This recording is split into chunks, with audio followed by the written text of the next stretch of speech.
Bonjour à tous, nous allons poursuivre la vidéo, optimiser son flux de travail et augmenter sa productivité avec Archicad en suivant les bonnes pratiques. Nous avons vu dans la précédente vidéo comment se configurer des vues rapidement et comment configurer les étapes d'un projet avec le filtre de rénovation. Aujourd'hui, nous allons voir comment mettre toutes les vues configurées en page d'une manière très rapide et comment les publier. Donc sur mon organisateur, colonne de gauche, j'avais bien ma colonne de projet, colonne de droite, j'avais bien l'onglet de vue qui était activé, qui m'avait servi pour faire tous mes dossiers et toutes mes vues pour passer très rapidement d'un état à un autre, d'une vue à une autre. Nous allons maintenant décaler les onglets d'un cran sur la droite, de façon à se retrouver colonne de gauche avec les vues, et colonne de droite les mises en page. Je vais pouvoir me créer un nouveau dossier, un nouveau sous-ensemble que je vais appeler phase. Créer. Je vais pouvoir me le remettre tout en haut. Je vais regarder la mise en page type A3 pour voir si elle me convient. Donc j'ai bien la date, le projet qui est rentré, le texte automatique concernant le numéro de plan, le nom de la mise en page ainsi que l'échelle. Je vais faire un clic droit et je vais définir comme défaut les mises en page A3. Je me crée une nouvelle mise en page de rez-de-chaussée en phase état des lieux. Je viens de créer une mise en page vierge 01.1 rez-de-chaussée état des lieux. Donc mon cartouche automatique se met automatiquement à jour avec l'indice et le nom de la mise en page. Je vais glisser ma vue rez-de-chaussée état des lieux.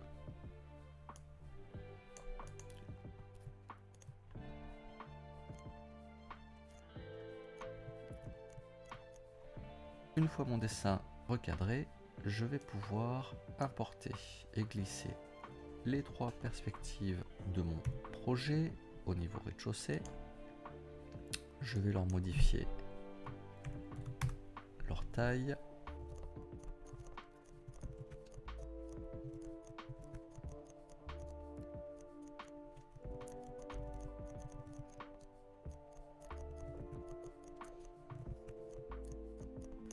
Je vais faire de même pour le plan du R+1. Et pour gagner du temps, je ne vais pas refaire toute la méthode, j'importe le plan, je redimensionne, j'importe les perspectives, je redimensionne. Je vais sélectionner ma mise en page plan rez-de-chaussée état des lieux, je maintiens la touche CTRL et je vais glisser cette mise en page juste en dessous. Donc vous voyez, si j'appuie sur la touche CTRL, ça me crée un petit plus sous mon curseur, ça me permet de dupliquer. Je vais double-cliquer sur cette mise en page qui est copiée, je pense à la renommer en R+1 de façon à ce que mon cartouche soit modifié. Et maintenant, je vais lier tous mes dessins placés à des vues. Donc je vais sélectionner mon dessin placé du rez-de-chaussée, je vais lui dire lier dessin A, et là je vais récupérer EDL premier étage qui est ma vue correspondante. Et je peux faire pareil avec les images perspectives, lier dessin A. L'avantage de travailler comme ça, c'est que d'une mise en page à une autre, les dessins placés seront exactement au même endroit. Je vais pouvoir sélectionner mes deux mises en page, maintenir la touche CTRL et dupliquer. Je vais faire la même chose, plan de rez-de-chaussée, on n'est plus en état existant, on va être en démolition.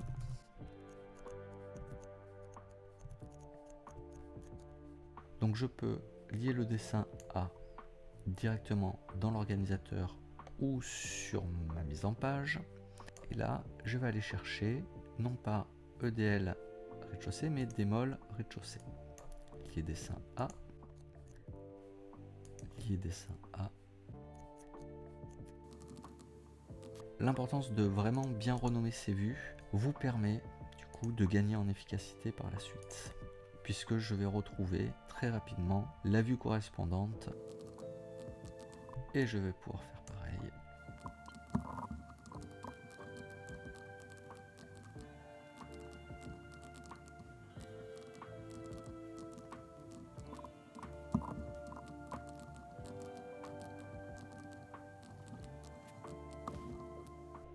Donc c'est vraiment important de bien renommer ces vues, de manière à pouvoir les retrouver, savoir sur telle mise en page, j'ai telle vue qui est en référence à telle partie du projet.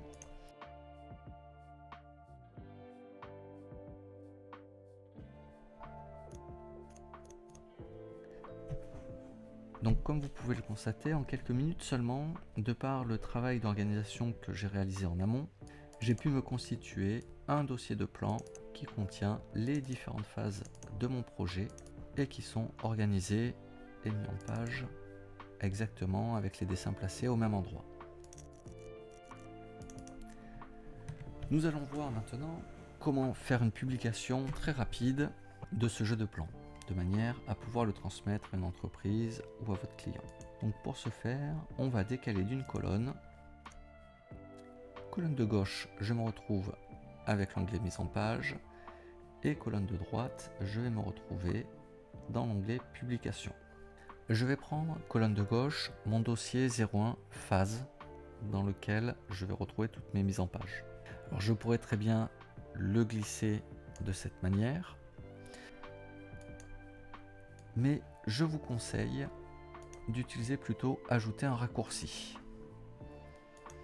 Ajouter un raccourci vous permettra de mettre à jour automatiquement ce dossier. Si toutefois vous rajoutez des mises en page, elles seront automatiquement rajoutées dans votre jeu de publication. Je me retrouve avec mon dossier de phase, édition en PDF, où je vais retrouver toutes mes mises en page.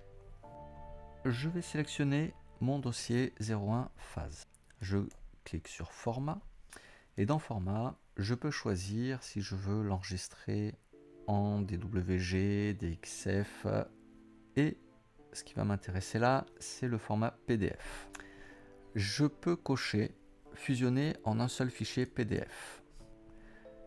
Donc en fusionnant un seul fichier PDF, je n'aurai pas un PDF par planche, mais j'aurai un seul PDF qui va contenir mes 8 planches. Je vais sélectionner phase, mon dossier. Je pense à cocher article sélectionné seulement, sinon ça va à la fois m'éditer les phases plus mon dossier de déclaration préalable. Option document, je peux modifier les épaisseurs, afficher la référence, les options de PDF, je peux exporter les calques vers le PDF, inclure les infos du projet dans le PDF, éventuellement demander un mot de passe pour ouvrir le document, permettre l'annotation, la décomposition et copie, permettre l'impression. Je clique sur publier. Si c'est la première fois que je l'utilise, Archicad va me demander où je veux enregistrer mes pièces. Donc je vais les mettre sur mon bureau. Je valide avec OK et je reclique sur publier. Archicad vient de publier mes 8 planches et il les a rangées sur mon bureau. Effectivement, sur mon bureau, j'ai bien mon dossier 01 phase, donc un PDF qui contient l'ensemble de mes plans. Le PDF est relativement bien organisé, donc avec les signés qui permet d'accéder rapidement à la page et aussi bien sûr les calques qui sont actifs. Bien évidemment, Bien évidemment, si vous modifiez la géométrie ou la volumétrie de votre projet, si vous modifiez les types de vues en modifiant les options de vue de modèle ou les stylos ou les substitutions graphiques, bien évidemment, vos mises en page seront automatiquement mises à jour et votre publication sera également mise à jour. Vous voyez, si par exemple sur mon plan de rez-de-chaussée, je rajoute une porte et que je passe par exemple en contrôle structure. Donc là, je viens de modifier la géométrie de mon projet en rez-de-chaussée en ajoutant une porte et je viens de modifier la vue en lui disant substitution graphique, contrôle des fonctions structurelles. Sur ma mise en page, ce sera mis à jour à la fois en plan mais également sur les perspectives.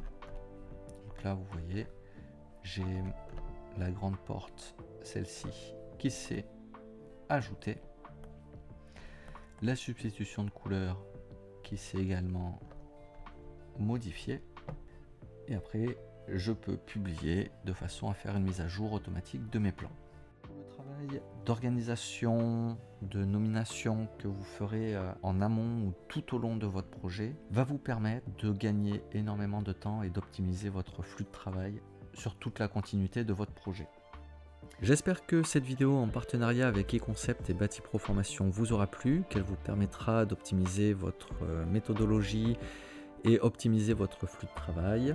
N'hésitez pas à la liker, à mettre un commentaire ou poser une question et surtout pensez à vous abonner.